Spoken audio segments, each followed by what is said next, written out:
Gracias por acompañarnos esta mañana en nuestra primer conferencia magistral del día, la conferencia magistral de nuestro homenajeado, el señor Daniel Jiménez Cacho.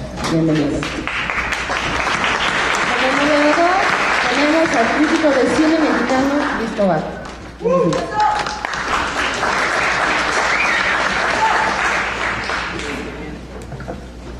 Bueno, buenos días a todos. Es un gusto estar aquí con tanta gente interesada en el cine y sus diversos elementos, componentes. Y bueno, ustedes seguramente saben una cantidad de cosas, de datos y de información que yo no voy a incurrir en la osadía de repetir sin sentido. Ayer se hizo aquí mismo el homenaje a Daniel. Se proyectó un video con una semblanza que solo se puede calificar de brevísima, porque todo lo que no está en esa semblanza es mucho, y a lo mejor de eso es de lo que más conviene platicar. Si ustedes y Daniel están de acuerdo, a mí me gustaría que muy rápidamente pasáramos a darles la palabra a todos ustedes a la cantidad de cosas que quisieran saber o preguntarle o dialogar, más que preguntar, con Daniel, y por ahí vamos bordando esta plática, ¿no? Para que no se convierta nada más en un speech, que seguramente sería buenísimo, pero siempre va a ser mejor el diálogo, ¿no? Entonces, a lo mejor yo solo quiero poner como una especie de inicio, de dar pie, y sí preguntarte, Daniel. Mira, yo lo pensaba de esta manera, todos esos elementos que componen al cine o que componen a la escena dramática mexicana, porque no solo el cine es lo tuyo, son al mismo tiempo, mientras se van desarrollando, como testigos de una época, testigos de un periodo, ¿no? Y tú ya tienes un largo rato en esto. Tú eres un testigo presencial y protagonista, nunca mejor usada la palabra, de esta época, de este lapso, que en muchos sentidos tiene una importancia muy grande. Entonces, ¿tú cómo te sientes en ese sentido, en tanto testigo y protagonista, esa doble función de este periodo social, artístico, cultural de México? Pues es algo que tiene el cine, contrario al teatro, que el teatro pues pasa y ya queda, si bien nos va, pues en la memoria de la gente, pero el cine pues ahí se queda y se puede volver a ver. Y pues cada película a mí siempre cuando la vuelvo a ver, me remite a quién era yo en ese momento, qué estaba pasando en ese momento, qué situación se vivía para el cine, con quién estabas trabajando, ¿no? De los que eran de tu generación, porque finalmente, bueno, como yo empecé trabajando con compañeros de mi generación, ¿no? Alfonso Cuarón, Luis Estrada, Guillermo del Toro, pues era como nuestra época, ¿no? Sí. Así empecé. Después ya llegaron otros trabajos con gente de otras generaciones, pero Solo con tu pareja, pues sí me recuerda a nuestro estreno de Solo con tu pareja en una sala en Reforma, y pasó así. Bueno, a esa película incluso pues le fue bastante bien, ¿no? Sí, fue un hit. De hecho, muchos marcan esa película. Pero todavía había como una gran crisis en las salas, se veía muy mal, no se oía nada. Era una época donde no había salas, ¿no? Todavía no empezaba este modelo de complejos cinematográficos. No existía. O otra película de Juan Carlos de Yaca que se llamó En el aire. Yo te quería mencionar esa película. Ahí estábamos en la Cineteca, en la dulcería, Juan Carlos y yo, así le irá a gustar a la gente, pues a la que venga, a ver si la que viene. Pero esa película, por ejemplo, él se tardó 5 años en hacerla. Sí. Y luego estuvo 2 semanas en cartelera, después de 5 años de trabajo. Sé que era una situación muy dura. Y todo lo tenía que hacer él. Él era como el productor, el director, él la escribió, consiguió los derechos porque tenía mucha música. Sí, porque tú eras un locutor de radio. Sí. Sí, allí. Y todo lo hizo él, Y La Gloria fueron 2 semanas de exhibición, ¿no? O sea que muy duro, muy dura época aquella. Sí, en ese sentido, por ejemplo, es a lo que me refería con lo de ser testigo presencial. Vamos a dar un salto. Pensemos en El aire de Juan Carlos de Yaca, que es de 1980 y poco, ¿no? Sí, por ahí. Y vamos a pensar en una película reciente tuya, ¿no? Colosio, digamos, ¿no? O sea, la diferencia en tiempo, la diferencia en lo que se podía contar o lo que no se podía contar. Ajá. Bueno, en El aire, por ejemplo, tiene algunos fragmentos que son como de cuestiones políticas, etcétera, también, ¿no? Pero también está como marcando el fin de una época, la trama. Es el último día en que transmite tu estación de radio, bla, bla, bla, ¿no? Toda esa visión que a lo mejor era la visión de la generación que tú estás mencionando, ¿no? ¿Cuánto ha cambiado o cuánto no ha cambiado si damos el salto a hacer una película como Colosio, que se refiere a temas muy concretos, pero que también tiene un entorno de producción muy distinto, ¿no? Que no tiene nada que ver con lo que estás contando de estar en la dulcería de la Cineteca? Sí, pues han cambiado muchas cosas. En aquella época me acuerdo también que había un fenómeno extraño de que no se hablaba de lo que nos estaba pasando. Era los temas políticos y todo eso estaba entre la herencia de tantos años de represión y de censura. Creó una especie de hábito que todavía por ahí se puede percibir, pero una especie de hábito de no hablar en el cine de las cosas más complicadas, o las políticas, o las policíacas, o la corrupción, o los temas así. Los urgentes. Eso no estaba en las agendas casi de nadie, ¿no? También como por autocensura, ¿no? Esa costumbre o miedo, ¿no? Y bueno, sí es un gran paso haber hecho lo de Colosio con esta difusión, ajá, con este nivel de producción. Todavía antes, no sé cuántos años, 10 años antes de hacerla, andaba por ahí un guión de lo de Colosio, sí, y no se podía hacer porque todavía se sentían los tentáculos. Los que decía Ruiz Macié seguían sueltos, ¿no? Exactamente. Los demonios. De hecho, era muy interesante ver el recorrido que hacía ese guión, a dónde llegaba y decían, está muy bueno este guión, pero yo no lo puedo hacer, porque es mi amigo, el tal, y ibas teniendo un mapa de hasta dónde llegaba el control. Un control que si no era censura explícita, si era de relaciones, ¿no? No le puedo hacer esto a mi compadre, ¿no? Producir una película semejante. Y el compadre, muy poderoso, ha regresado. Sí, caray. Qué cosa, ¿verdad? Que no salga de nosotros 40 esto. Bueno, sí, les recuerdo que si alguien ya tiene ganas de decir algo, de preguntar algo o introducir algún tema, pues adelante, ¿eh? Sí, pues yo creo que entonces me tocó a mí, como cuando yo empezaba con Solo con tu pareja y esa época, una gran crisis del modelo de producción y de distribución. O sea, no había salas, el IMCINE tampoco podía distribuir, todavía no venían las distribuidoras extranjeras, que fueron las que nos empezaron a distribuir nuestro cine, ¿no? Sí. Mal o bien, sí, pero lo empezaron a mover, ¿no? Lo que pasa es que hubo cambios en todo, ¿no? O sea, el circuito de exhibición, el de distribución también. Pero visto en retrospectiva, Solo con tu pareja, todos los que tenemos alguna noción o hemos visto el desarrollo del cine mexicano, sí lo marcamos como la película que le dio o le comenzó a dar vuelta a la página, ¿sí? Sí. En varios sentidos, o sea, bueno, y de nuevo se usó la palabra nuevo, ¿no? Del nuevo cine mexicano.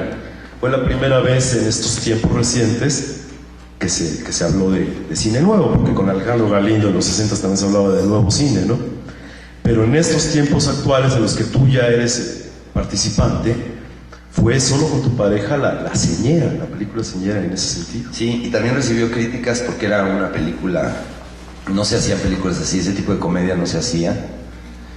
Y tuvimos críticas como que pues era una película frívola. Antes el cine era muy... A ver, era así como muy de autor y muy sobre los temas rurales, ¿no? La desigualdad social, eso sí se trataba mucho.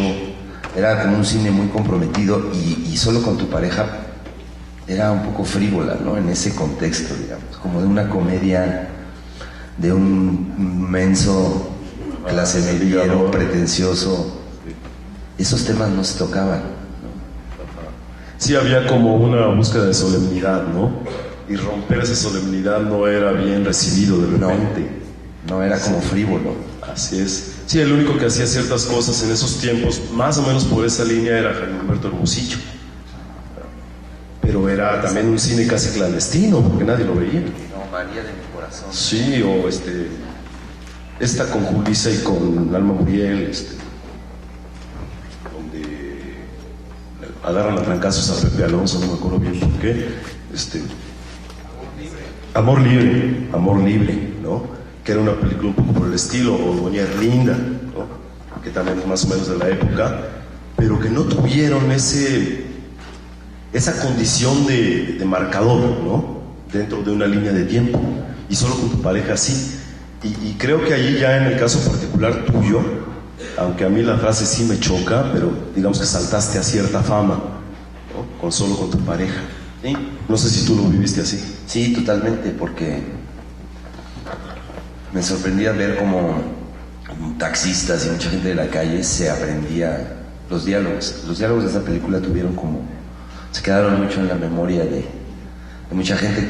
También los de Arráncame la vida son diálogos que a la gente se le quedaban, ¿no? Se le quedan en la memoria. Sí. Sí, pues entonces... Es algo misterioso, ¿eh?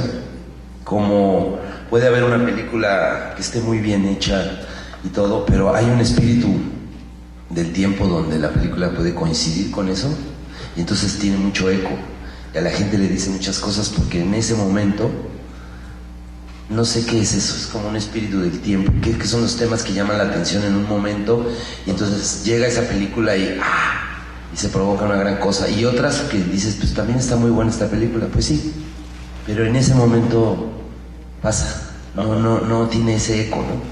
Cierto. Sí, ¿qué son los temas que hay en el aire o qué pasa ahí? Sí, como si recogiera las inquietudes de un momento colectivas, dado, ¿no? Sí. Hay una película que hizo eso en la que tú participas, aunque no presencialmente, sino nada más como un narrador en off, que es Y tu mamá también. Sí. Tú eres el hilo conductor narrativo, tu voz. No aparece mucho, tampoco es que esté todo el tiempo. Si no recuerdo mal, aparecen unos 4 momentos fundamentales. Pero sin esa voz en off que está narrando, esa historia quedaría incompleta, por ejemplo, ¿no?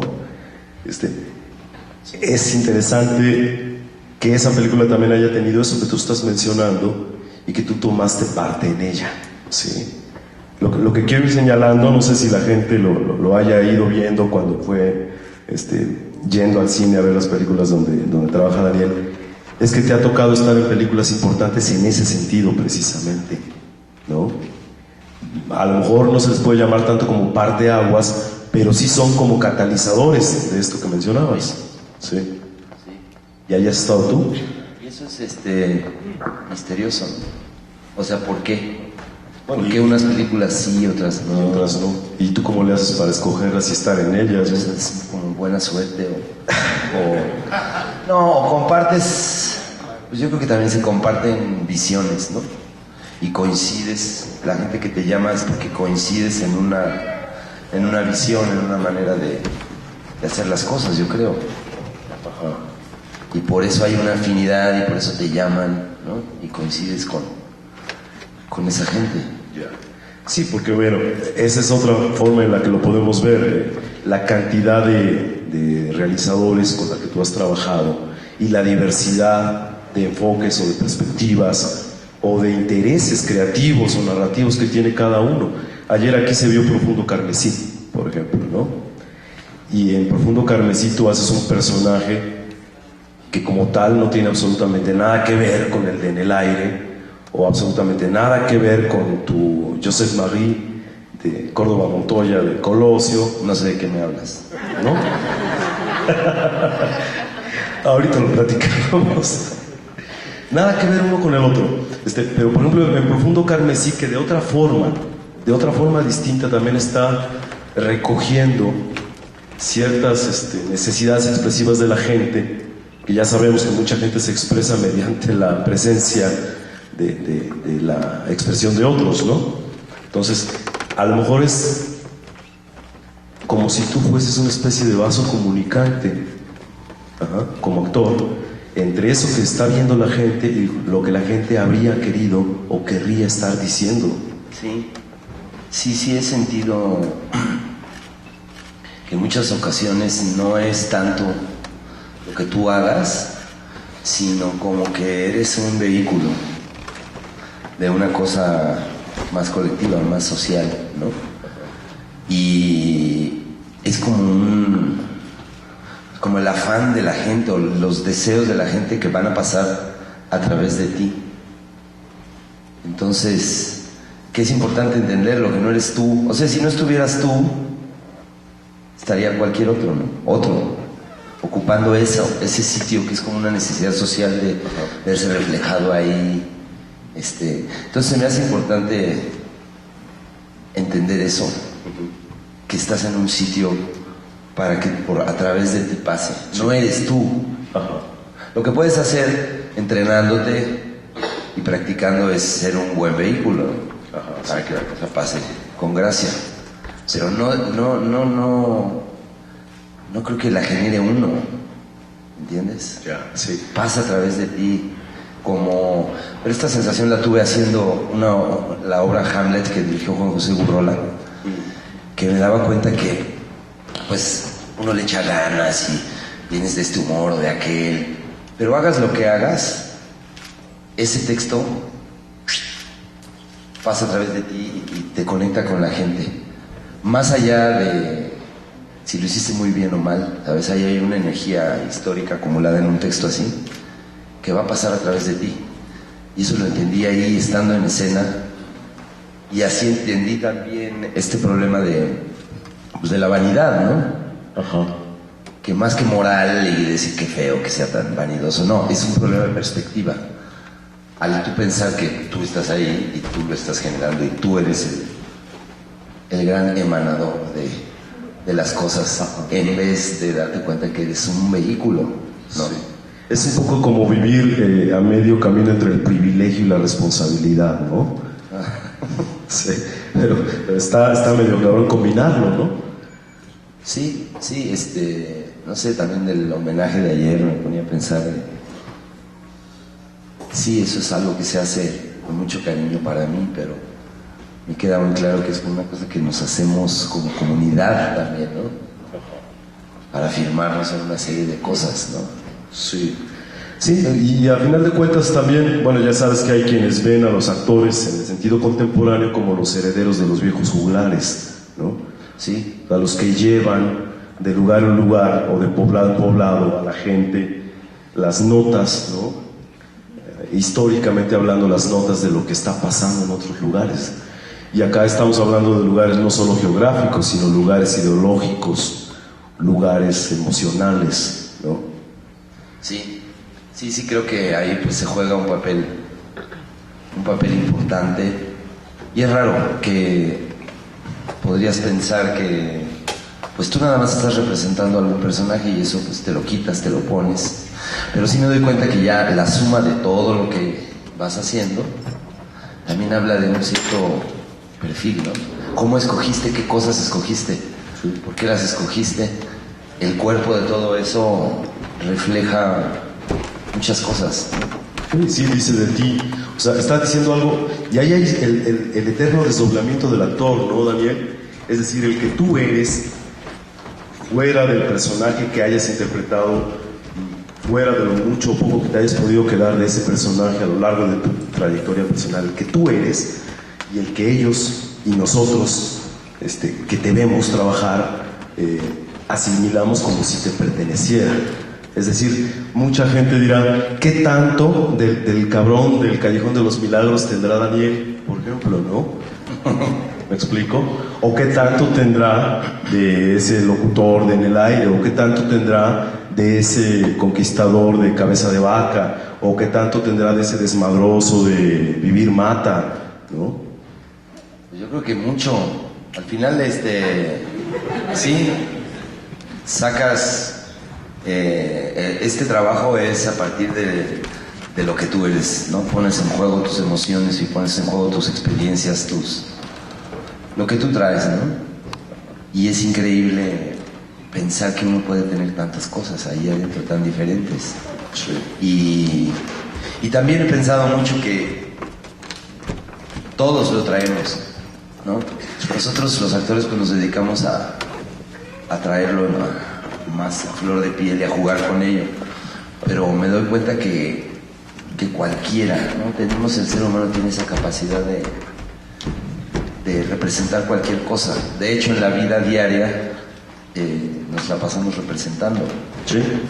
Y toda esta famosa construcción de un personaje, yo creo que es tan sencillo como cómo le hablas a tu novia o cómo le hablas a tu mamá. Tú eres el mismo, pero eres otro. Cómo te diriges, o en la situación en la que estás, empiezas a ser otro, ¿no? Sí. Y eso es lo que es un personaje, ¿no? Claro. No tanto cómo se vista y sino desde dónde habla, ¿no? Desde dónde habla, cómo la situación lo influye para hacer tal o cual cosa, y eso nos pasa a todos en la vida diaria, ¿no? Nada más que en la vida diaria pues no hay guión. Sí, claro. Tienes que estar una cámara enfrente. Tienes que improvisar constantemente todos tus pasos, pero... Ajá. Sí, la teoría de las máscaras. ¿Alguien quería por allí decir algo? A ver si... Hola, buenas tardes. Bueno, hace rato ya lo comentaba más o menos. A mí me angustia saber qué es lo que Daniel Jiménez Cacho se fija en un guión para poder elegirlo, poder realizarlo. Pues creo que lo más importante, yo creo, es compartir con el director, con el productor, el motivo para hacerlo, ¿no? Eso es lo primero. ¿Qué es lo que está buscando el director? Y poder compartir esas ideas.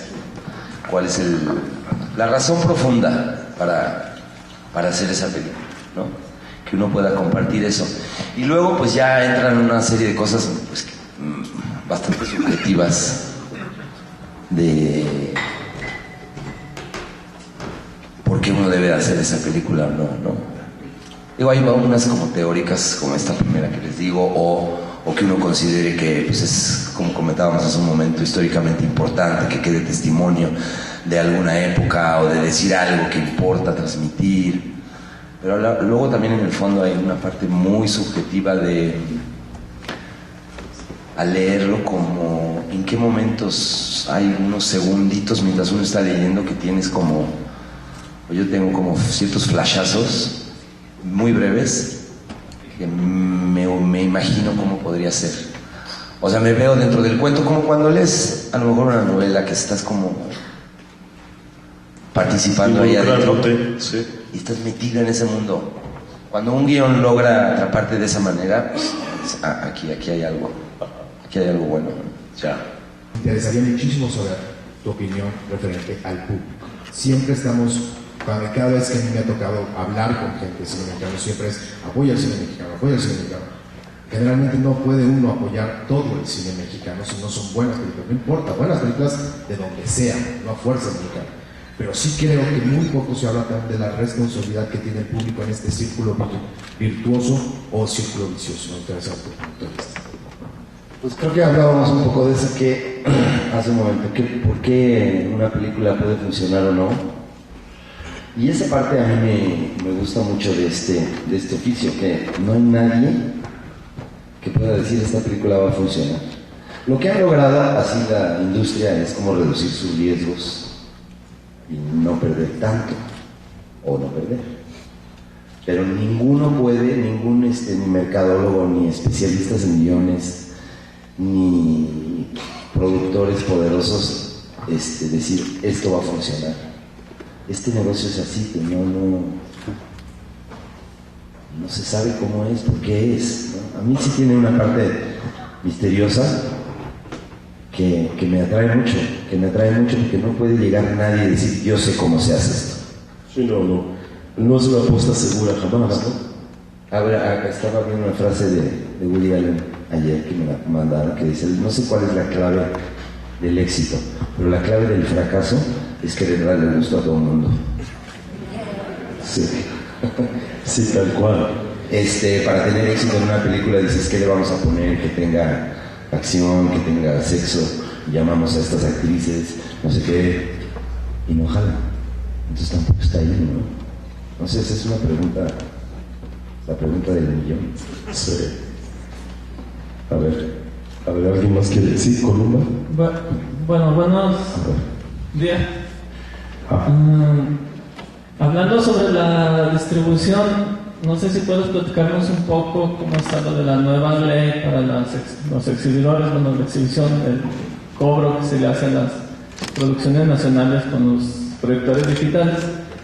Y si en México se ha pensado en optar por nuevas formas de distribución como está sucediendo en Europa o en España, que los lanzamientos son en salas, televisión, internet, video, etc. Pues la verdad que ese tema, yo no estoy todavía muy enterado, más que lo que podemos vivir en carne propia, que es, si aquí hay un especialista, le podemos dar la palabra y nos ilustraría mucho.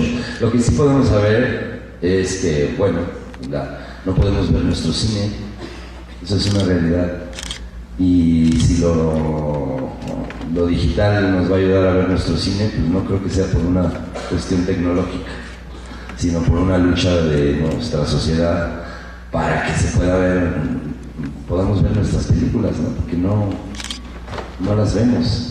Estando ahora miembro de la academia, nos llegan toda la producción de un año y es increíble. Todo lo que no se ha visto. No. Cantidad de películas de todo tipo, artísticas, comerciales, extrañas, modernas, convencionales, bien hechas, de todo tipo, pero no las vemos. Es dramático. Entonces, bueno, la tecnología debería de servir para que aumente la pluralidad, ¿no? Digo yo. Sí, para democratizar en el sentido profundo de la palabra. Pero no va a suceder si nosotros pues seguimos empujándolo y luchando por ello. Sí, ya ven que se habla de reformas estructurales que el país necesita, ¿no? Pues una de las que necesita es cambiar la estructura de cómo se mira cine o cómo se accede a productos culturales, más bien dicho, no es solo el cine, sí. Es el teatro también, por ejemplo, que en tu caso, pues tú eres gente de teatro toda la vida, tú comenzaste allí, y nadie mejor que tú quizás para saber cuán reducido es el universo del teatro respecto del público mismo, ¿no? Y sí sería interesante, por ejemplo, decirle aquí a la gente, cuál importancia tiene el vínculo, desde tu perspectiva, desde tu aportación al arte, el vínculo entre el teatro y el cine, ¿no? En México tiene un vínculo especialmente fuerte, ¿no? No hay que olvidar que los primeros actores estrellas en cine mexicano pues eran actores de carpa, ¿sí? Después vino la época en la que todos emanaban del teatro, ¿no? Recién ahora hay escuelas de actuación para cine y todavía sus resultados son revisables, por decirlo con amabilidad, ¿no? Pero tú eres uno de esos que han estado siempre con un pie aquí y un pie allá de manera muy afortunada, muy venturosa. Ahorita se me viene a la mente rápido que tú, por ejemplo, alguna vez montaste una jornada particular. Sí. ¿Sí? ¿Cómo fue eso? Pues esa experiencia fue muy linda porque teníamos una obra, nos habían contratado el Festival de la Ciudad de México para hacer una obra, le llamamos a un amigo director, él nos propuso escribirla, en fin, para no hacerles el cuento largo, el caso es que no escribió la obra y ya nos faltaba un mes para estrenar eso, no teníamos ni texto ni nada.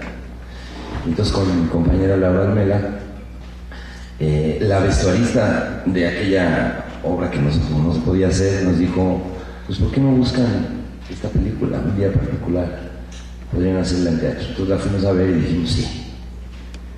Y en una semana sacamos los diálogos del video y en 3 semanas la montamos y fue una revolución para nosotros. de la manera de haberlo hecho sin director, sin escenografía, sin nada, con una idea de que pues, no había errores, no faltaba nada podía faltar, ni nada era un error. Entonces todo entró dentro de la manera de hacerlo.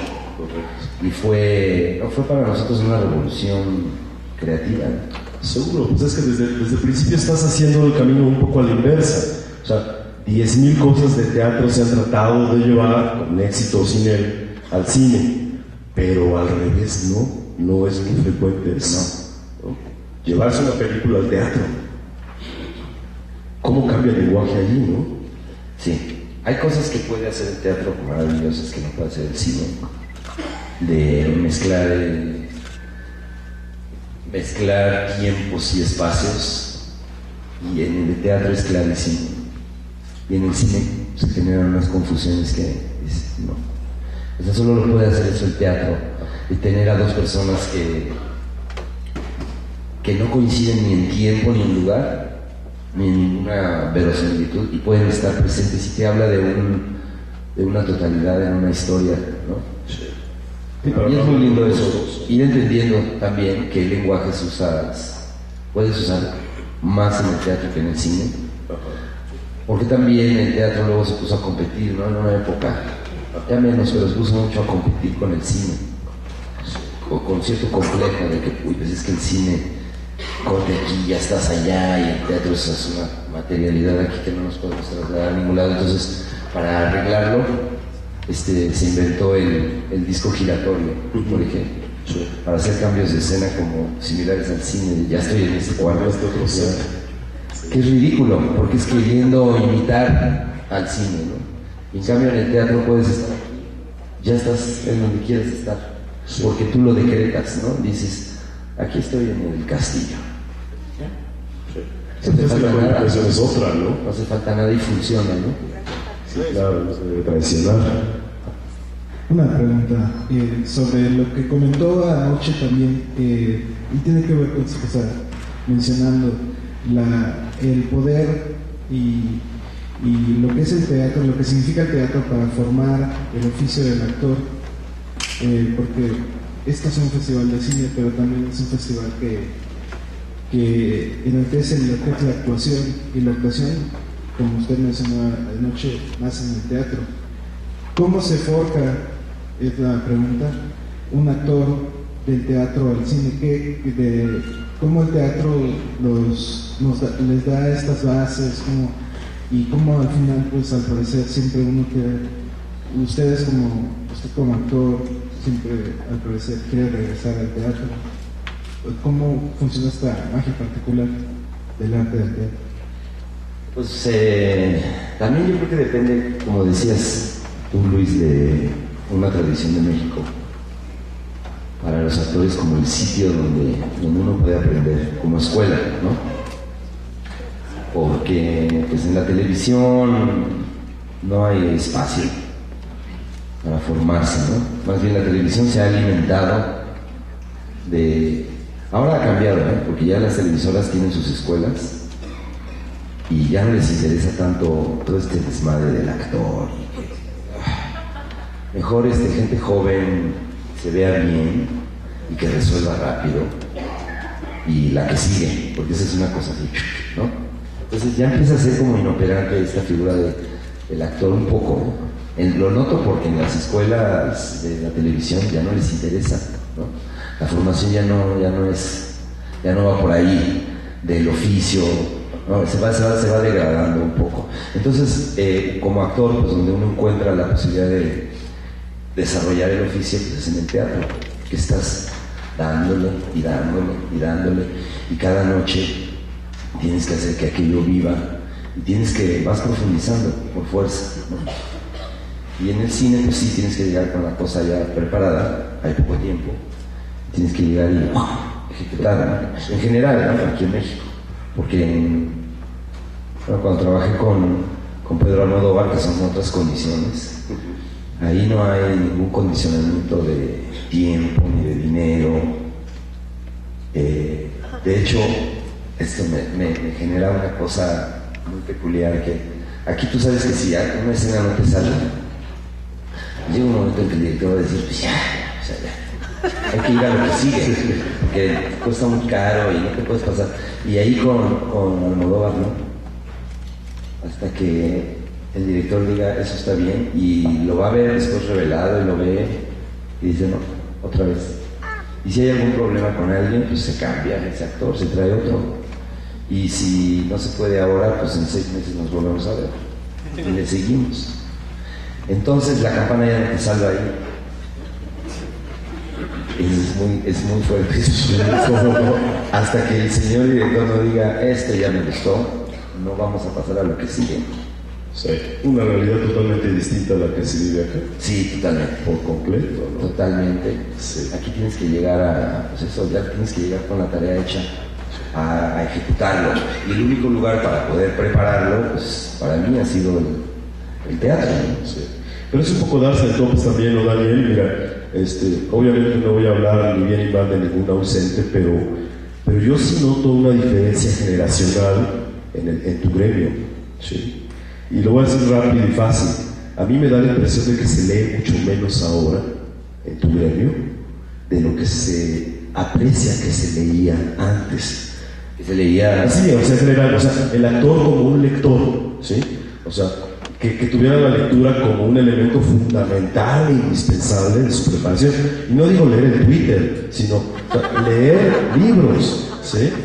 O sea, no estar en el Facebook, sino leer libros. Ayer estábamos cenando allí con Evangelina Sosa, con Roberto Silvestre y varios más, y estábamos recordando algo de los cortometrajes que se vieron del rally universitario.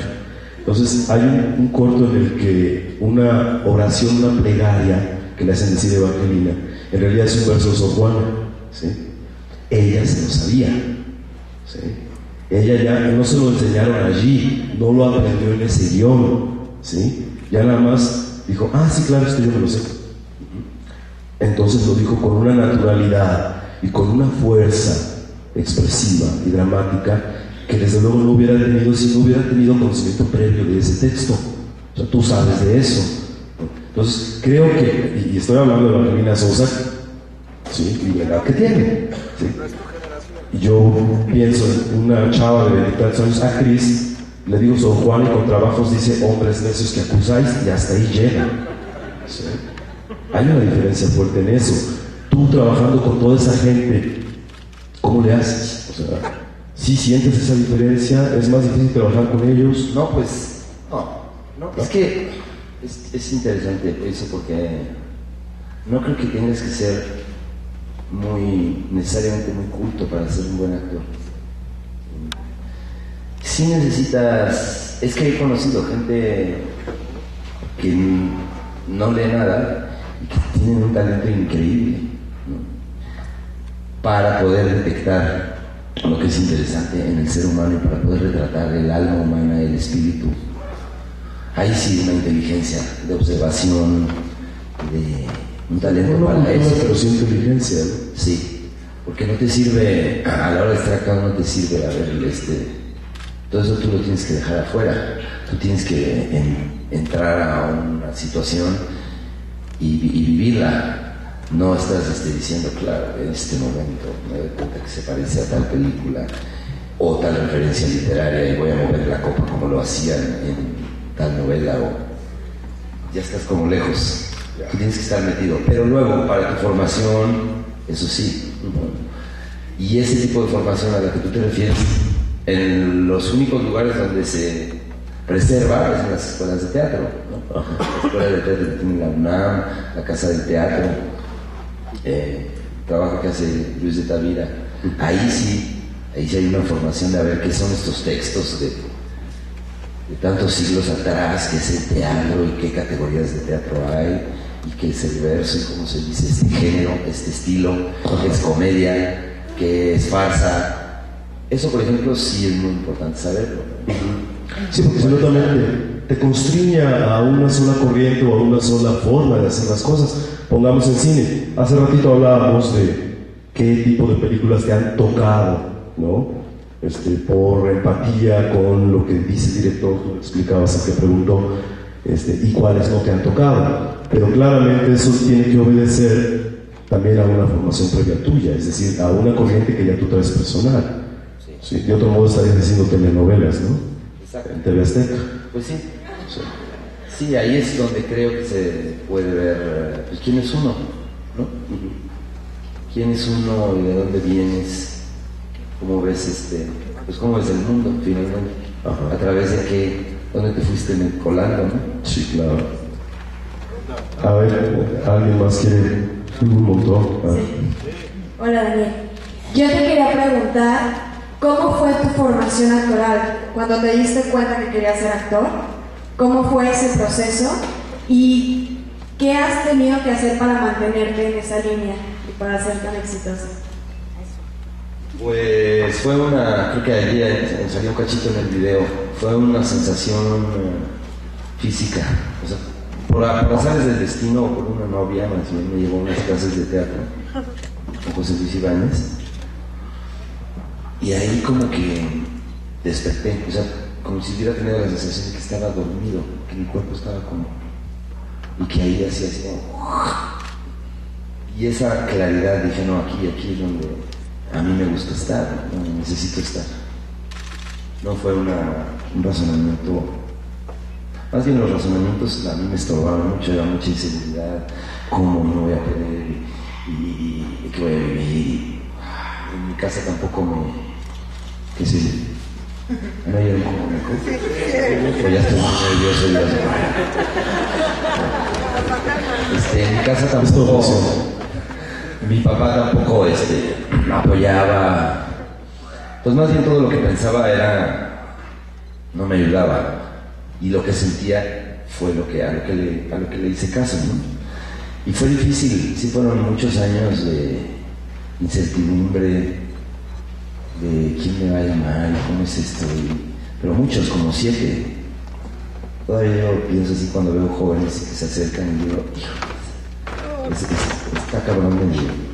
Todo el arranque, hasta que te conoce alguien, hasta que tú medio aprendes a trabajar, hace falta mucha perseverancia y mucha obsesión y decir voy, no me importa, y voy, y le pegas a la piedra hasta que un día empieza a pasar algo. Además a mí no se me dio fácilmente tampoco, o sea, comparado con mis compañeros de clase y así, yo veía que se les daba mucho más fácil, ¿no? Es que tenía también como que mi entrada en esto fue de mucho trabajo, de otra vez, y te falta, y no, y órale, ¿no? Siempre fue así. Lo que los psicólogos llaman tolerancia a la frustración, ¿no? Tolerancia a la frustración. Tenía un alto nivel de tolerancia a la frustración. A ver, ya quería preguntar a alguien. Acá está. Daniel, yo quería preguntarte, hace rato comentabas sobre la autocensura que había en el cine en aquellos años de gobiernos autoritarios, y comentabas también que ya regresó con padres de aquellos años. Ahora con estos resultados electorales, ¿tú prevés que pudiera haber una nueva censura en el cine mexicano? Pues sí, yo creo que nuestra sociedad ha cambiado, estamos mucho más reactivos, más organizados, pero el temor sí. Y ahora ese temor pues, no se ejerce desde la Secretaría de Gobernación, ni hay una comisión ahí que censure, pero son controles comerciales. Entonces, una sala puede decidir, pues es que no nos interesa porque nosotros vendemos otro tipo de cosas. Y ahí es donde sí se llega a sentir el control, o simplemente no se distribuyen, o para el financiamiento también cierto tipo de películas pueden no encontrar financiamiento para hacerse, ¿no? Ahí es donde sí creo que hay que estar atentos, y particularmente en este sexenio, porque como se trata de pues creo que es un gobernante que ha sido creado con mucho cuidado a través de los medios de comunicación, y eso es una cosa construida que se puede caer en cualquier momento. Entonces la tienen que cuidar mucho. ¿Qué dice? ¿A dónde va? ¿Con quién va? ¿Qué fondos tiene atrás? ¿Cómo le pega la luz? ¿Qué va a contestar? Todo eso es una construcción y la tendrán que cuidar, y entonces para cuidarla pues tendrán que ejercer mucho control. Y creo que eso sí es lo que vamos a estar viendo, ¿no? Sí, sí, porque el control de medios, porque en cualquier momento puede suceder un accidente. Sí, pero tiene una fragilidad de origen. Tiene una fragilidad de origen. Y ahí no se puede decir corte y se repite. No, corte y hay un movimiento nacional contra él. Ajá. Como le sucedió en la Ibero. Pero bueno, ya estamos entrando. Ya estamos en otros temas. Allá quería desde hace rato preguntar algo a alguien. A ver. Me permite.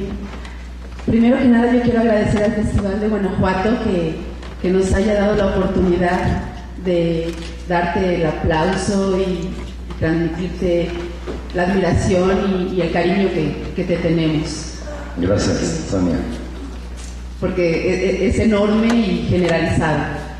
Y me gustaría mucho que reflexionaras un poco más sobre algo que comentaste ayer, así muy a la ligera, pero que creo que es muy interesante porque hay actores también muy importantes como el mismo Demián Bichir que oí hace unos días en un encuentro que tuvo con alumnos del CCC, con Oliver Stone, en donde les decía a los alumnos, por favor, hagan cine para actores, porque cada vez más hay cineastas maravillosos como Reigadas, que prefiere otro tipo de personajes. Y tú ayer hablabas de cómo cualquier gente puede actuar. ¿Cómo ves esta situación entre el cine de actor profesional y el cine de actor persona? Pues a mí me parece interesantísimo y nos cuestiona a los que somos supuestamente profesionales, que te preparaste, que tienes una carrera, que estudiaste, que leíste muchas cosas, y llega alguien al cine y te roba la película y nunca había hecho nada, ¿no? Y es incuestionable. O sea, tú ves la película y dices, pues está increíble, está mejor que el profesional. Y contra esa verdad pues podríamos llorar o desesperarnos, pero es así. Hay muchos colegas que se enojan, y bueno, en los festivales, por ejemplo, pues le dan el premio de mejor actor a uno que nunca había actuado, y dicen, ¿cómo que mejor actor? Si ese no es actor, ¿por qué le dan el premio de mejor actor? A mí me parece muy bueno porque nos cuestiona en nuestras seguridades a los profesionales, ¿no? Y que hay efectivamente, como decíamos hace rato, muchas vías, muchas maneras de llegar, no hay una, y sobre todo no es la tuya, ¿no? Que dices, ser actor es esto, así se dice, así se hace. No puede haber cosa más aterradora y, bueno, y mediocre inclusive, ¿no? Esta profesión sí creo que tiene algo que en el momento en que tú consideras que ya la hiciste, empieza tu decadencia, ¿no? Entonces si tú dices, yo soy profesional, yo tengo esto, he triunfado, esto se dice así, y esta pausa viene aquí, pues viene alguien que nunca ha actuado y tiene mucha más vida y mucha más potencia que tú, ¿no? Me interesa muchísimo ese tema, me reta, pero eso es chiste. Hay una analogía similar también cuando estudiábamos teatro, y sacabas un objeto, sacabas una manzana, y ahí era la gran lección del maestro y decía, ¿se dieron cuenta cómo la verdad de esa manzana les robó la escena? Ustedes están simulando ahí, ¿qué tal? Y la manzana es. Y estamos viendo la manzana en su belleza y en su tal, y a ustedes no los estamos pelando. Igual pasa así en el cine, o sea, llega alguien con una vida y con una fuerza, y luego ya se ha perfeccionado esto, y hay directores que ya se les llama actores naturales, ¿no? Ya es toda una corriente de cine que me parece fascinante. Es como no sé, me parece como el equivalente a que cualquiera agarre una cámara y haga su película, ya, ¿no? Pues yo también actúo, y luego pues vamos a ver cómo nos va a todos, ¿no? Pero esa cosa, o sea, no ver esto como el que actúa está allá, porque también eso es parte de una mitología y de un sistema de crear a la estrella, ¿no? Y el cartel, y también tiene sus razones económicas, ¿no? Sí. Irlo trepando, y crear este mito, entonces yo lo quiero ir a ver y a pagar el boleto, ¿no? Siempre se habla de eso, ¿no? Y en cambio, esto de los actores naturales pues dinamita todo eso, porque cualquiera puede, ¿no? Y si la historia es buena, puede tener muchísima trascendencia, ¿no? Y tenemos los profesionales muchísimo que aprender de los actores naturales, ¿no? Muchísimo. A mí me apasiona el tema y a mí me ha interesado mucho actuar como actores, medirme ahí. Ahora voy a debutar como director en una serie de televisión para el Canal 11 y mi interés es sobre Tepito, y mi interés es ir al barrio y tratar de que la más cantidad de gente que pueda actuar y contarnos y que aparezcan, ¿no? En el nivel que se pueda, ¿no? Nos reta mucho a los actores, nos obliga a emparejarnos ahí a ese nivel de verdad, ¿no? Sí, y alejarse de ese Olimpo más bien etéreo, ¿no? El que se les quiere instalar toda la vida. Esta idea del glamour o esta idea de la inaccesibilidad del actor que está en otra esfera. O de un don muy especial. Ajá. Sí. Sí, no, claro. A ver, ¿hay quien quería preguntar? Daniel, el cine como un fenómeno complejo de industria, identidades nacionales, personales, ¿tú hacia dónde consideras tú personalmente tu identidad como Daniel? ¿Qué es lo que crees que se ha globalizado? El cine fue de los primeros fenómenos complejos que globalizó, y concretamente, por ejemplo, tu identidad como Daniel ayudó a otros directores también a globalizarse. ¿Tú hacia dónde crees que van las identidades nacionales? ¿También nada más hacia una globalización o hacia un continuo ir y venir de identidades nacionales y personales de directores, de actores? ¿O qué es lo que realmente se ha globalizado? ¿La identidad nacional de los países que producen las películas? ¿O simplemente nada más es un fenómeno de industria, de comercio, lo que se ha globalizado, y no las identidades del ser humano, de la parte íntima, en este caso de los mexicanos, de tú como mexicano, lo que has llevado al mundo como mexicano, o nada más como el cine mexicano, como un anexo de que naciste y creciste en el cine mexicano, y gracias, digamos, a ti, pues el cine desde hace mucho tiempo ha tenido sus altas y sus bajas, pero ha logrado, digamos, estamos a un nivel, ¿o a qué nivel consideras que estamos? A nivel internacional, no solamente globalizado como un país más que también, pues también hacen o ya tuvo su época de oro, o viene una nueva época de oro. No, bueno, lo de México es como sorprendente porque teniendo tan escasa producción llega a tener mucha resonancia, ¿no? El cine de nosotros en festivales, y se crea incluso la imagen de que si llegas a Cannes y Venecia y se ganan premios, pues la cinematografía mexicana debe ser muy potente, pero pues no es así. Ahí va, hemos visto de unos años para acá pues mayor producción, mayor diversidad, y esta pregunta me hace pensar en, o sea, ¿qué son las cosas de México que pueden tener resonancia o que han tenido resonancia? Y si eso es la identidad mexicana lo que las hace, ¿no? Y yo creo que sí, o sea, sí creo que es una cosa donde se combina, o sea, mientras más local es y más característico, más universal puede ser cuando la obra es buena, ¿no?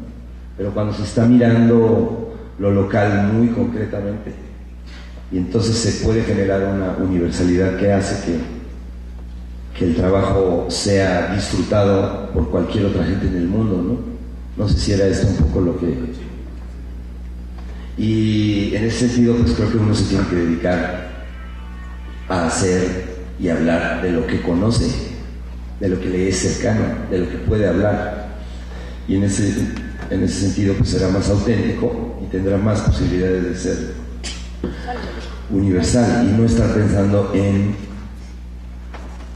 querer hacer películas como las hacen en no sé dónde, o hablar de temas que quién sabe, ¿no?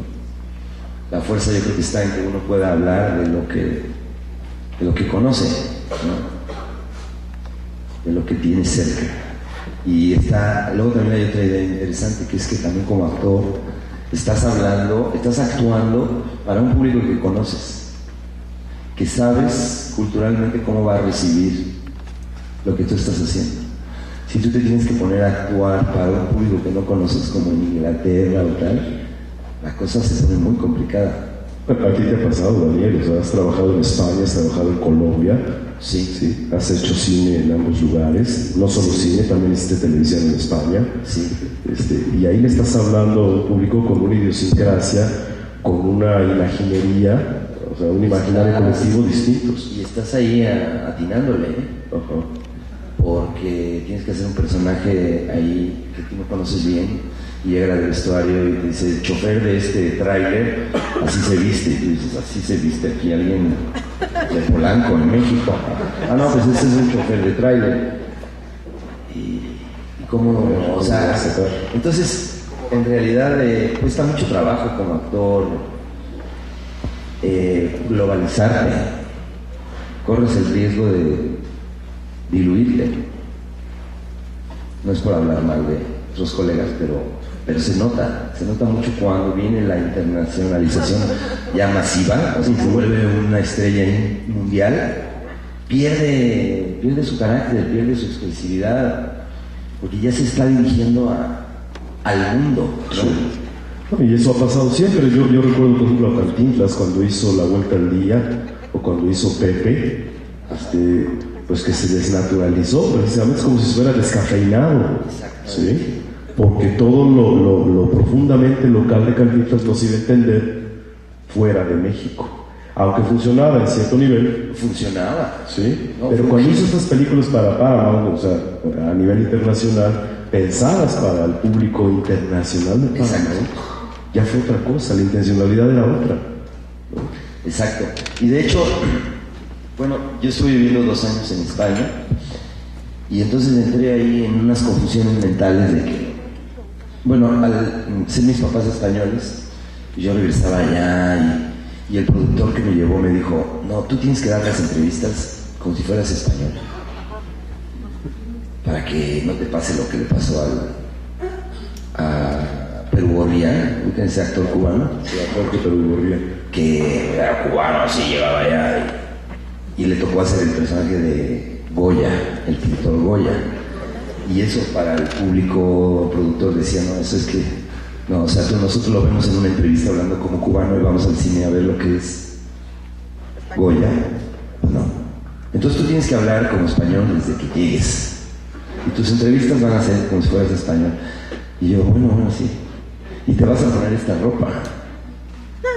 Y te moverás así y asado. Porque fatal. O sea, fueron una cantidad de decisiones mal tomadas que me empezaron a afectar interiormente, o sea, a mi identidad y a mi manera de trabajar.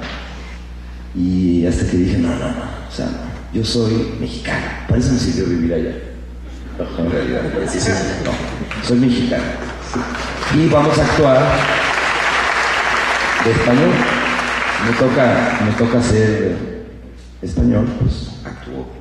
Y luego tengo que actuar y opinen lo que quieran, pero esa confusión estaba aniquilando. O sea, pues no entender la globalización como una unificación, ¿no? Que es lo que mucha gente le pasa. Para mí la globalización más bien es la idea de la contribución colectiva de todas las partes de un mundo, ¿no? Aportar lo tuyo particular, ¿sí? Desde raíz, en el fondo, y entonces sí, lo globalizas, es decir, lo universalizas, ¿no?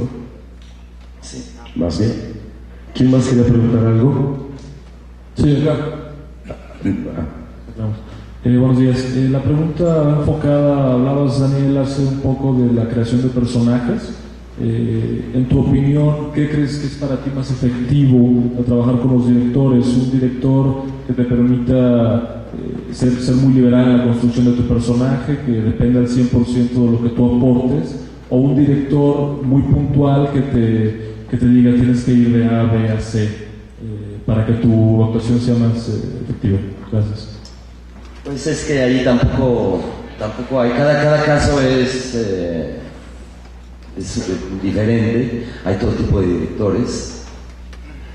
Yo soy muy tolerante en general, muy disciplinado, porque siento que pues, el director es el que te invitó, es el que trae la cosa en su cabeza, es el que y te está viendo a ti, tú vas a entrar a ese mundo, entonces pues hay que entrar con un respeto y con una explícame qué es lo que tú ves y dónde voy a estar yo, ¿no? Pero en general sí soy muy tolerante. Hay algo que sí a mí me choca un poco, es cuando la vida se manifiesta en una película y el director dice corte. Eso no estaba previsto, ¿no? Así es como triste. Y dices, bueno, pues ni modo, ¿no? Se cayó un vaso, entonces corte. Eso es un error. Y yo encuentro que ahí, en esos errores, en esas cosas, es cuando la vida se filtra y suceden cosas extraordinarias, ¿no? Y cuando es un director está así obsesionado con hacer así, yendo por aquí, tal, y, o sea, las moscas están afuera y cuando entran al set ya se enderezan, ¿no? Sí, era para allá, no vueles para allá. Sí. Sí. Eso es un poco triste, pero pues también cada director tiene su, ¿no? Y de eso se trata, ¿no? Entrar a la perspectiva de una persona, ¿no? Y ser parte de un mundo. Luego es una cosa muy íntima también, porque a los directores los acabas conociendo mucho, a través de sus películas, cuáles son sus sueños, sus obsesiones, qué les gusta, qué no les gusta, cómo, o sea, es muy íntimo, entras muy adentro de la psique del creador, a partir de esta idea del control creativo, ¿no?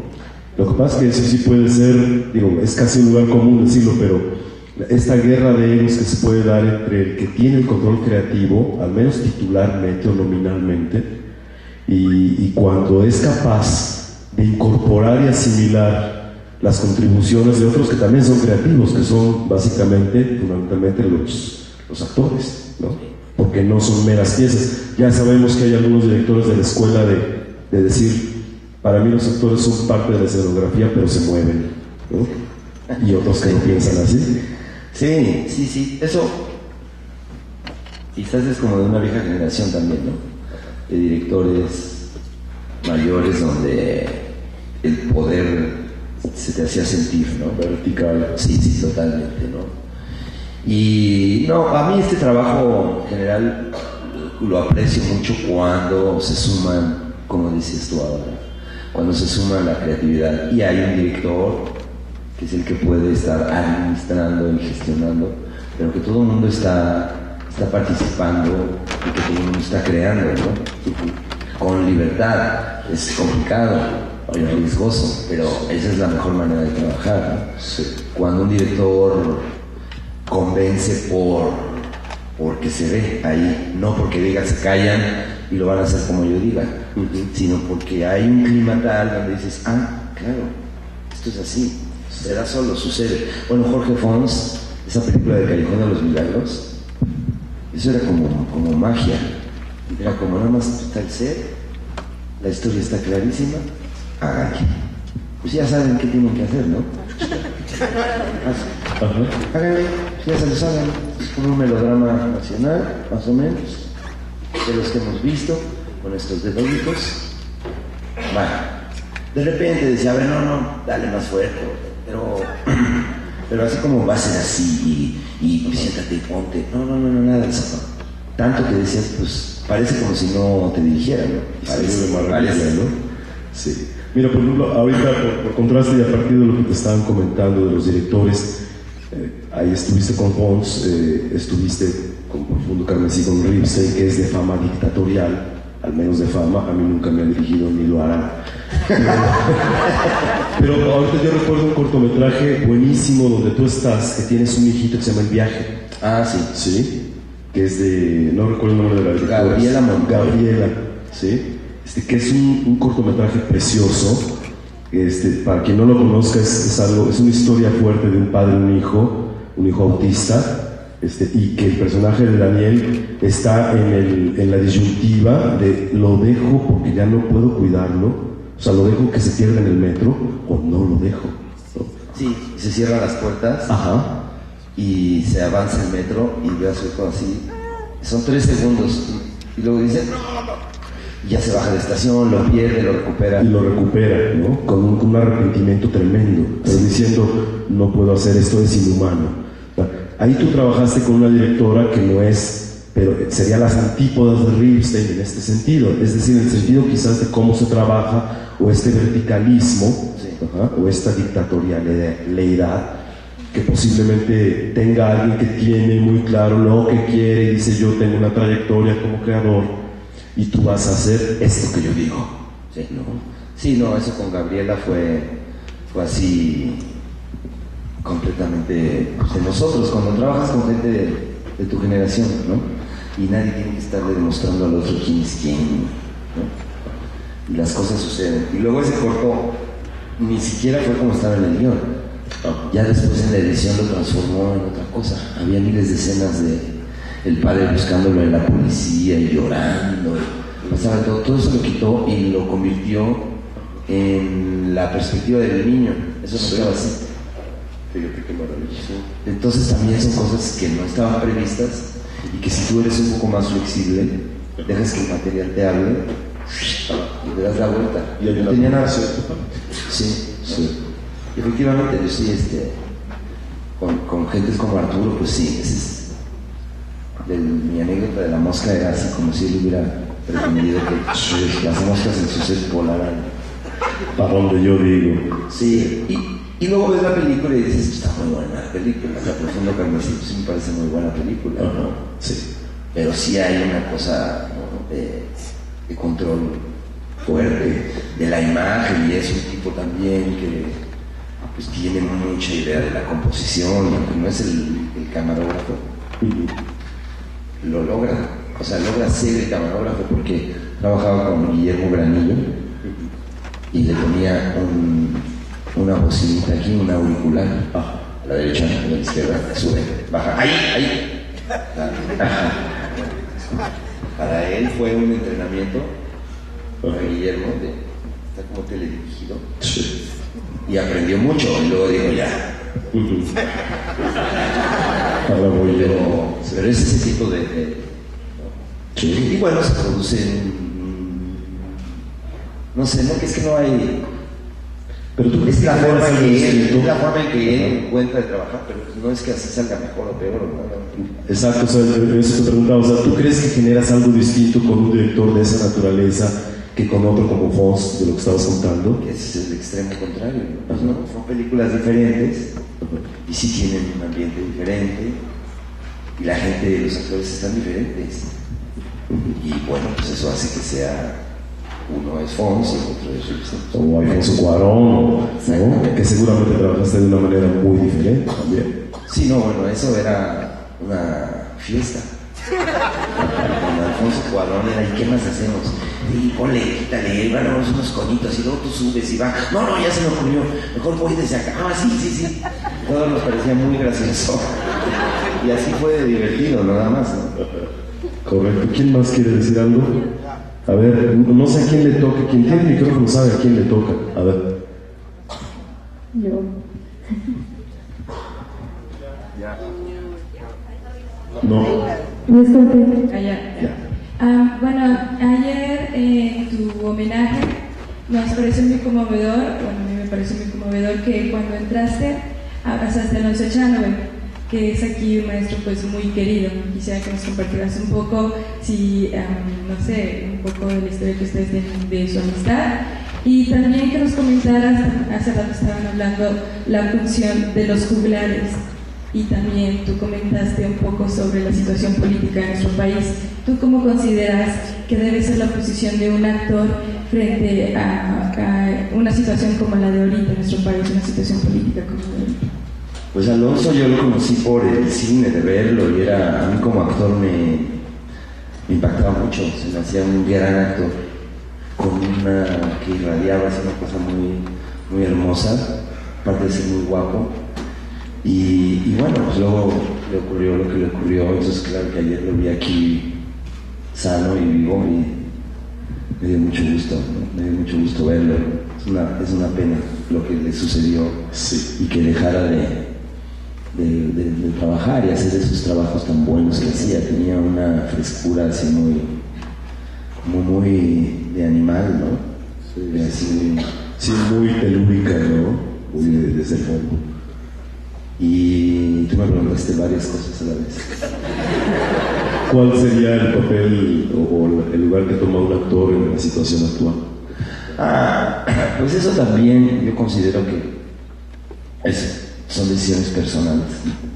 Para mí ha sido muy natural al darse cuenta que los medios están tan controlados y que si no tiene acceso al micrófono, pues lo puede poner al servicio de gente que no lo tiene, ¿no?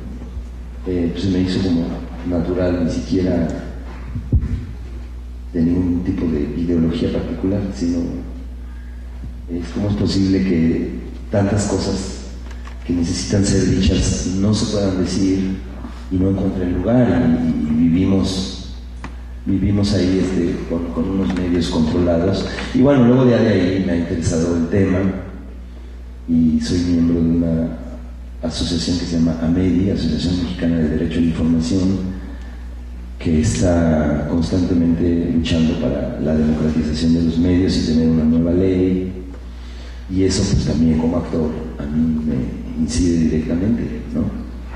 Porque con la situación que se vive aquí profesionalmente, si se enojan contigo en Televisa, pues ya te quedaste sin trabajo. Sí. Porque le avisan a sus amigos de TV Azteca. ¿Y qué más hay? Pues ya, el primer Ibarra. Pues sí, el primero que hace cosas para Cadena 3. Pero ya el espectro se te cierra enormemente. Entonces, sí es una amenaza vivir así, ¿no? Y te vetan y te excluyen. ¿No? Bueno, eso hacen con los actores y también con políticos y con todo, ¿no? Puede borrarle la carita a alguien. Sí, aunque no se sigue querido. Entonces, eso pues es una situación grave que hay que seguir luchando para que se modifiquen. ¿Alguien más? Sí, no sé quién sigue, pero... mi duda es saber, en cuanto a su trayectoria, qué tan fácil es para un director joven, o cómo es la manera para un director joven trabajar con los actores. ¿Para un director joven? Sí. Pues eso es, hay grandes anécdotas, ¿no?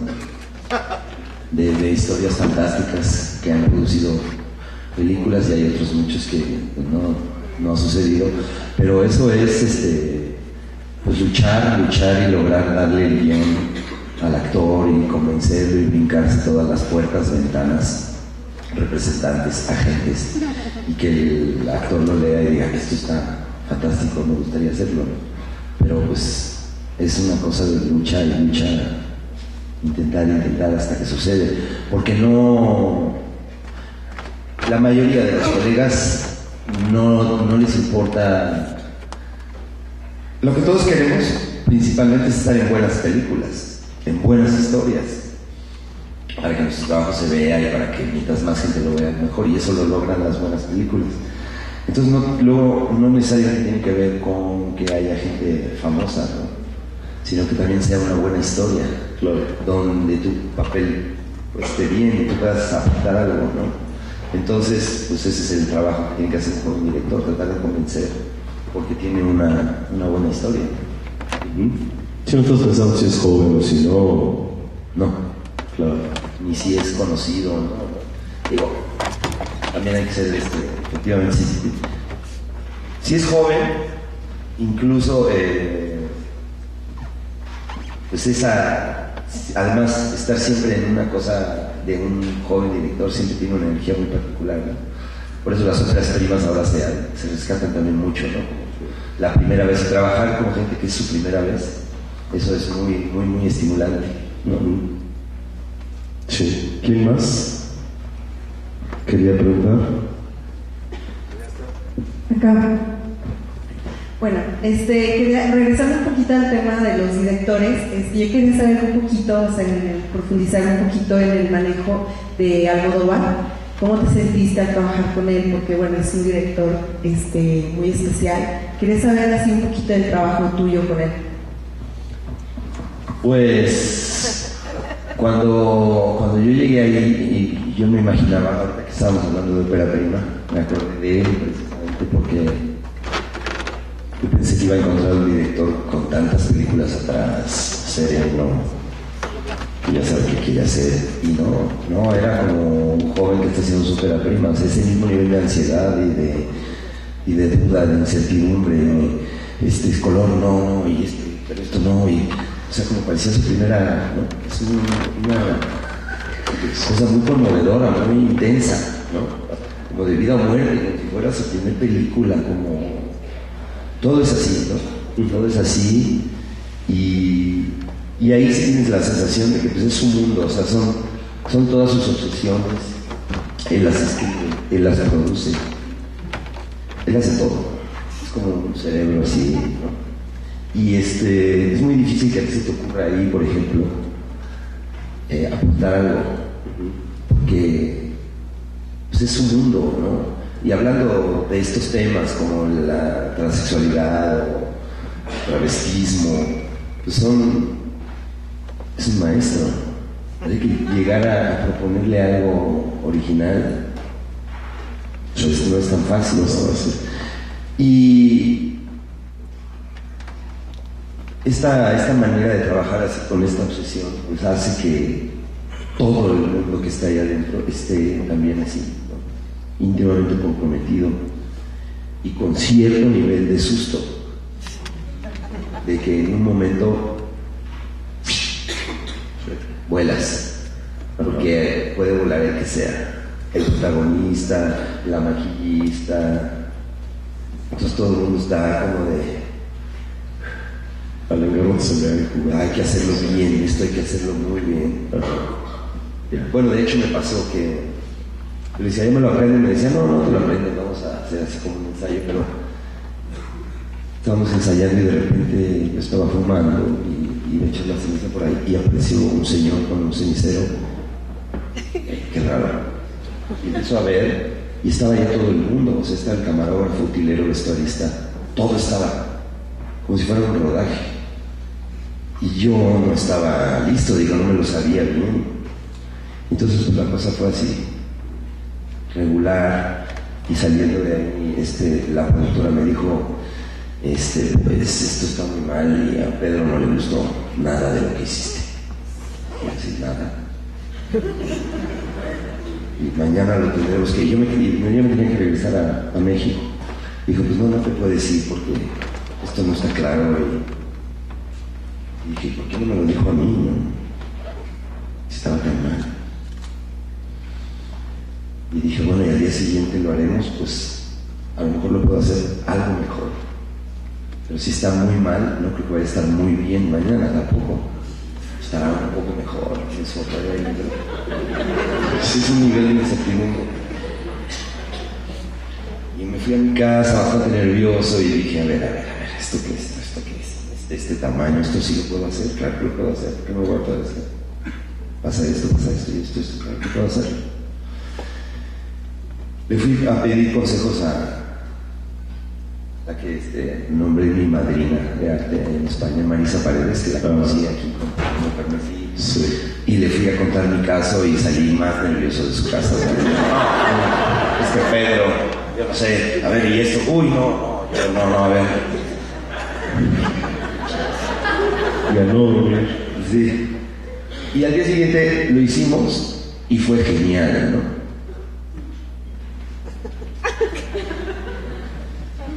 Yo estaba diciendo, a ver qué. ¡Fantástico! Es raro, ¿no? Ya está pésimo y el otro está genial, pero bueno. No sé, a lo mejor el humor que estaba pésimo, el humor genial, ¿no? Sí, claro. Más cómo se recibe que cómo se... La verdad es que eso te hace que te involucres de una manera, no es una chambita, ¿no? No, o sea, es una cosa importantísima, que donde te estás exigiendo muchísimo, y así todo el mundo, ¿no? Pero todo el mundo, o sea, hasta el que trae el agua, todo el mundo está como muy metido, y eso sí se agradece, la verdad, porque lo peor que puede haber es trabajar cuando a nadie le empieza a importar y ves que aquello se está cayendo y alguien dice, no importa, síguele, y esto no se oyó bien, eso es que es dramático como actor, que empiezas a ver que el derredor se está derrumbando y a nadie le importa y se pierde el rigor o la pasión por hacerlo. Eso me pasó. No, eso me quedó un recuerdo muy bonito, ¿no? De trabajar con ese nivel de apasionamiento, ¿no? Ya que estás contando eso, Daniel, rápido sí me gustaría que platicaras. Hay una serie de televisión que se llama Cuéntame cómo pasó, donde tú participaste en alguna temporada. A mí me pareció muy interesante como ejercicio de época, como ejercicio estilístico y además como recuperación de memoria, ¿sí? Para España creo que ha sido un hito, ¿no? Ha sido una cosa bien importante esa serie. Que tú hayas formado parte de ella me parece muy rico, y pues que le contaras un poco a la gente cómo fue eso, ¿no? Sí, pues me hablaron, bueno, al haber vivido allí, pues mantengo cierta relación, y pues me llamaron porque había un personaje que era un niño de Morelia, que había crecidito, 50 años, había sido niño de Morelia, y entonces regresaba a España y se enamoraba de ella, quería enamorarse de la protagonista y tal, ¿no? Pues me pareció muy lindo, como que tenía mucho que ver algo con mi historia, que no sea yo niño de Morelia, pero sí, hijo de inmigrantes y así. Y bueno, sí son unos paraísos como trabajan, ¿no? Ahí hacen un capítulo en 10 días, ¿no? Por ejemplo. Y ya van como por la 8ª o 9ª temporada. Sí. Pero está en sus manos. O sea, los que lo producen se lo venden a la televisión y está en las manos de ellos. Ellos lo escriben, ellos llaman a sus amigos que les gustan actores, ellos se lo arman, ellos lo disfrutan y tienen oportunidad de venderlo a un canal. ¿Te imaginas qué cosa más bonita? Sí debería ser, ¿no? Acá también, porque eso no se puede hacer acá, carajo. No. Digo, el Pimenio lo hace, pero así. Con condiciones, ¿no? Ajá, muy duras. Y entonces sí, la verdad, pues fue muy estimulante ver a gente que después de 8 temporadas, no sé cuántos años llevan, les siguen gustando y siguen estando como en el número 1 de audiencia.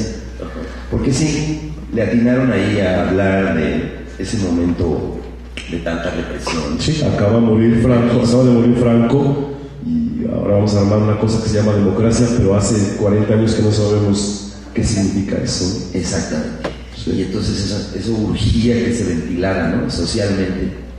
Porque hubo tanta represión ahí, tanta prohibición, pero es increíble. O sea, mi tía en el año 70 poco antes de morir Franco, 75, le quitaron en el aeropuerto una novela de Stendhal que se llama Rojo y Negro. Rojo y Negro, claro. Pensando que era como que era algo comunista o anarquista más bien. Pero en el año 70, o sea que sí vivían.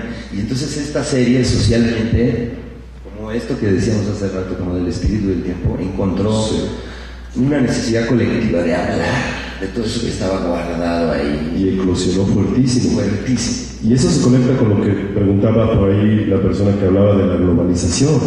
O sea, ahí estamos hablando de una historia profundamente española, digo, nada más español que la movida española que vino después de Franco y cuando por fin ganó alguien una elección después del pacto de la Moncloa y demás.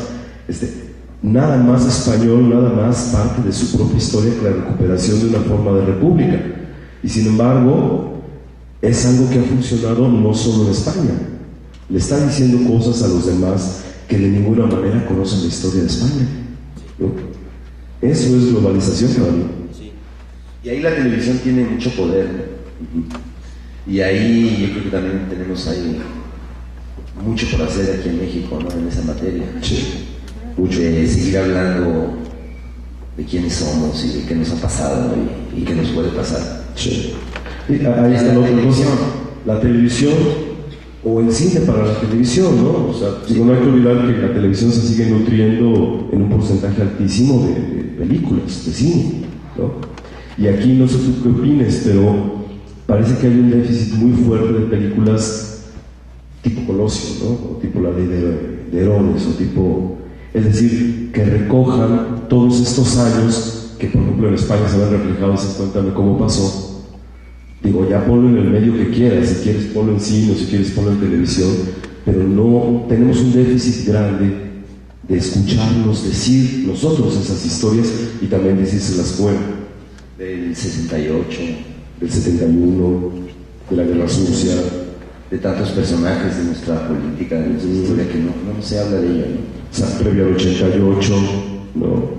O sea, son 2 décadas, 68, 88, estamos hablando de 20 años de historia mexicana que yo no he visto mucho en cine. ¿No sería genial hacer una del Negro Durazo, por ejemplo? Sí, aparte de esa porquería de lo negro del negro, ¿no? Que era... Hay así muchos personajes, ¿no? Sí. Sí, cuando la de Caro Quintero, ¿no? Sí. Cuando la del Señor de los Cielos, pero bien. Exactamente. Cuando la de Ríos Camarena. O sea, hay una cantidad de temas, de personajes que parece que aquí los guionistas... ¿A ti no te llegan guiones de eso? No. ¿Ni uno? No. Pues no, porque los perseguirían, por supuesto. Sí. Me gustaría participar en eso. Claro, sí. Pero no. El Tigre Azcárraga, ¿no sería increíble hacer una telenovela? Sí, cómo no. Sí, de Azcárraga Vidaurreta, ¿no? 80 capítulos así. Sí. Un telenovelón de 2 años. Cómo se formó un telesistema mexicano, ¿no? En los 40s, 50s. ¿A poco no? Cómo se hizo de la W. Hombre, sería una maravilla. Si le entrabas. Sí, por supuesto. Pues a ver, guionistas, ¿dónde hay uno? ¿Alguien más quiere preguntar algo?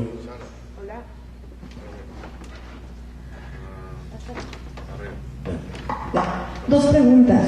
La primera, ¿cuál ha sido la secuencia que has filmado y que desgraciadamente en pantalla le editaron, pero que ha sido las que más te ha dolido que le editaran porque le dejaste mucho del corazón, porque era algo que te había costado mucho trabajo y que luego ver la peli y dices, me la han quitado? Segunda pregunta, ¿qué director de teatro te hubiera gustado que te haya dirigido o que te dirigiera? ¿Qué director vivo o muerto te gustaría que te hubiera dirigido? Pues hubo una secuencia que se quitó en Arráncame la Vida. Nunca había yo dicho esto, pero es momento. No, cuando este personaje le regala el Samos a su mujer y viene el notario y viene la firma, ya está el amante al lado y yo le digo, mira, estoy regalando el Samos, niño, esa la quita. Ya era mucho abuso. Otra que me acuerde, no sé porque nunca la vimos, pero lo que pasa es que fue realmente un shock. Esto también fue en Profundo Carmesí. Estábamos en Cananea de noche, soplaba un viento helado y la escena era con lluvia afuera. Una cosa muy violenta. A Regina le dio un shock, nervioso, de frío. Y la secamos, le dimos un brandy y ya se repuso y dice Ripstein, vamos a volverla a hacer. No. Sí. Pues le hicimos 3 veces. O sea, ya empapado soplaba ese viento helado del desierto. No estaba... Y no la usó. Hijo de su... A lo mejor no estaba bueno porque no se nos entendía nada. Estaba... No. No la usó, esa sí me dolió, sí. Seguro, sí. Y luego, pues tampoco ya vas como entrenado de no, ni te encariñes mucho. Ni te encariñes mucho porque está bien que alguien tome esas decisiones y dice, no, pues, esto es lo que funciona bien. Es más, no te debes llevar ni encariñar tanto con un guión, porque luego lo ves y también se lleva más. ¿Cómo va a quedar al final, no? Sí. Entonces, pues entra así, a ver qué sale. Sí, la película cada quien la tiene en su cabeza antes de ser hecha. Sí. Sí. Y nunca se parece a lo que de la de nadie. Sí. Lo otro que te preguntaba era con qué director de teatro te hubiera gustado trabajar. A mí mucho con Julio Castillo me hubiera gustado. Tomé un cursito con él de 3 meses y ya al poco tiempo se murió. Pero y me gustó mucho su manera de trabajar, mucho. Era muy estimulante y las obras que hizo me encantaba ese México del que él hablaba, de su barrio, ¿no? De donde él vivía, de sus historias así, con un cierto nivel de crudeza, pero luego también tenía mucho sentido del humor. Y él, pues sí, la verdad es que cuando se murió, a todo el grupo nos entró como un shock y ahora, sí, ¿qué vamos a hacer? fue como un relevo que éramos incapaces de hacer. Además, los jóvenes que seguíamos decíamos, si ya no está él y Urrola pues ya trabaja poco, entonces había como un relevo que hacer que éramos incapaces, o fuimos incapaces, porque ese movimiento de teatro fue muy poderoso, donde nosotros aprendimos con esos maestros. Ya a mí me tocó el final, pero eso fue una vanguardia de una revolución teatral en México muy poderosa, muchísimo teatro y muchos directores, ¿no? Sí, como Ludwig Margules, Héctor Mendoza, muchos, González Ávila, José Caballero. Había como realmente un movimiento del teatro universitario muy poderoso. Y al morirse ellos, pues vino la posmodernidad y los levantó. Pero ¿sí crees que haya un bache allí, una especie de interregno sin nada? Porque, por ejemplo, tú también diriges, o sea, yo recuerdo ahorita también de pronto una magnífica puesta que tuviste de Copy con Julieta, sí, ¿no? De Evita, sí, que fue una maravilla, ¿no? O sea, sí. Y entiendo que eso te costó un largo tiempo poder montarlo. Sí, ¿no? Sí, pues ahí vamos haciendo la luchita, pero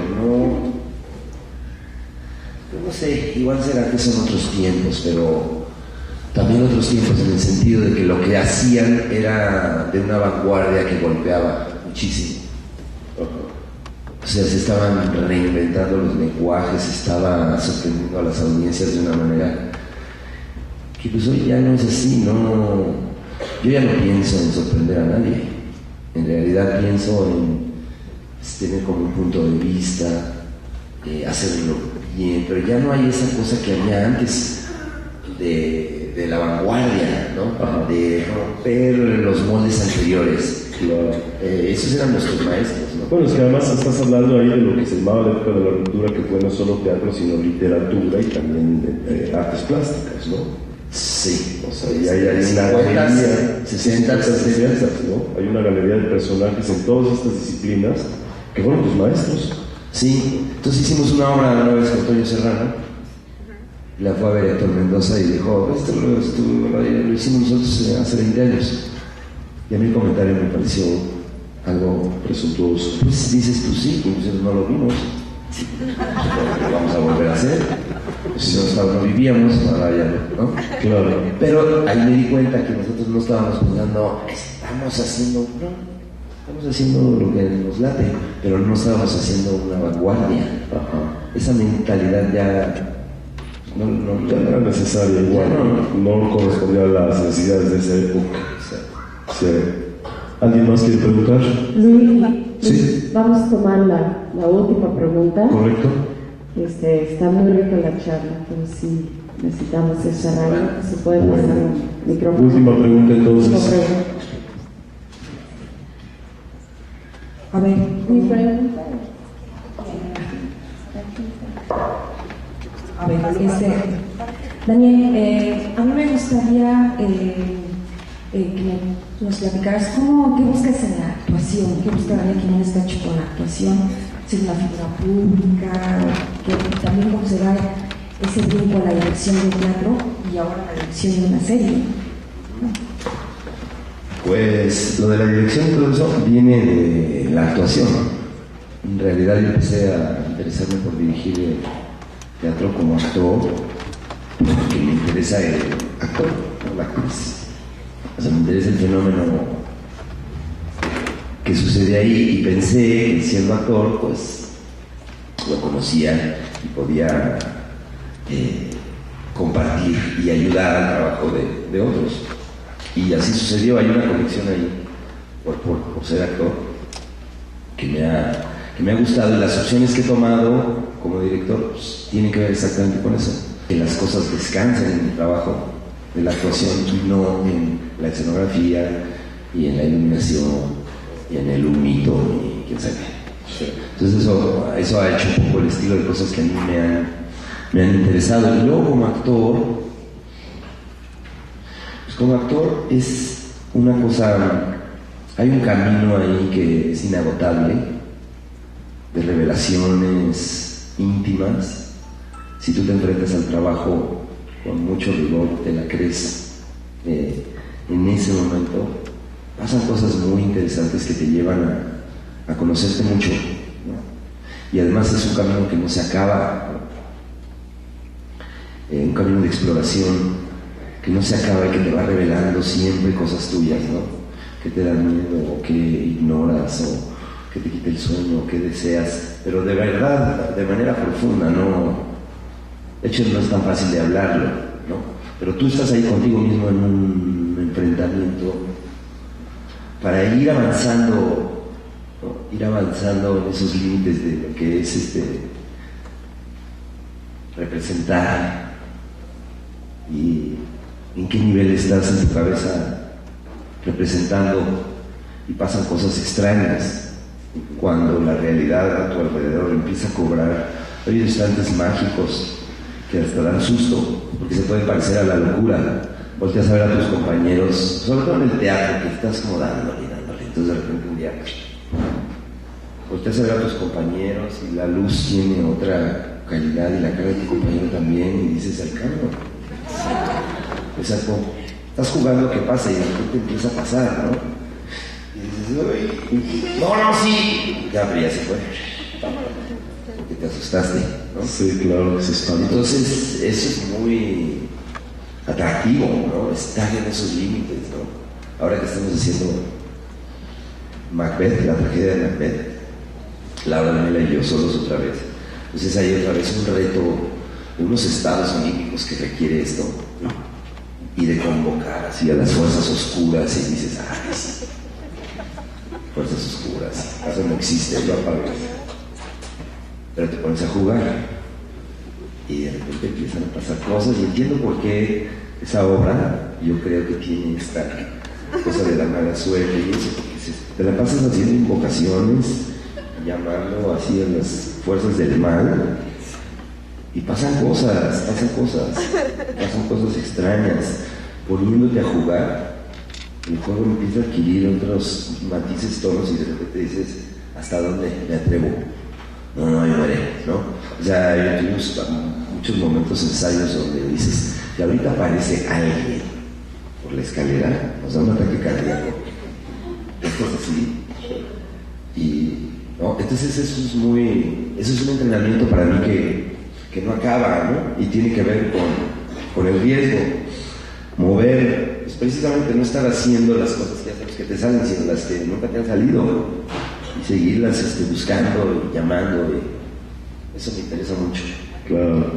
Ahora sí, la última pregunta, ¿o ya? Luis, sí había dos señoritas con micrófono en la mano, pues vamos a pasar a una pregunta más. Ok. Regresando un poquito al tema de la globalización, ¿qué tan breve crees que sería para las ideas de los nuevos talentos en cuestión de cine, de teatro, abrirse un poquito más a hacer, no sé, géneros como de ciencia ficción o de zombies, cosas así, que ahorita los zombies lo traen muy presente, tanto para directores y para actores? ¿Qué tan bien recibido sería o cuánto podríamos darnos el lujo de hacer ese tipo de propuestas? Y aunado a eso, tú como actor y ahora director y demás, ¿cómo llegaste a ser reconocido así, de cómo habías empezado, que dices que te costó mucho trabajo, y luego ya ser reconocido para darte tú el lujo de hacer tus propias propuestas? Pues bueno, de la segunda parte de la pregunta, eso fue lo de hacer las propias propuestas, también fue una enseñanza de Juan José Burrola. Desde las primeras clases nos dijo: no vayan a convertirse en actores o actrices que están esperando que suene el teléfono para que los llamen. O sea, un actor es un creador y tiene que estar generando sus propios mundos. Esa fue una clave muy importante, ¿no? Desde escribir, dibujar, conseguir la música, moverte, ser un creador, no estar esperando a que suene el teléfono, ¿no? Entonces pues siempre me interesó, aunque pues sí me tomó mucho tiempo, pero bueno, ha sido un proceso pues natural, ¿no? Se fue dando así naturalmente, y con varios colegas hicimos un grupo que se llama El Milagro, y ahí empecé yo a poder dirigir, ¿no? una productora propia, ¿no? Y lo otro que decías del género, esos géneros que casi no se hacen aquí, yo creo que sí, que sería buenísimo que se hicieran, ¿no? Aquí yo creo que lo importante pues eso es que quien tiene la inquietud de hacerlo lo pueda hacer, ¿no? Que encuentre los medios para hacerlo. Alguien que dice: lo mío, los zombies.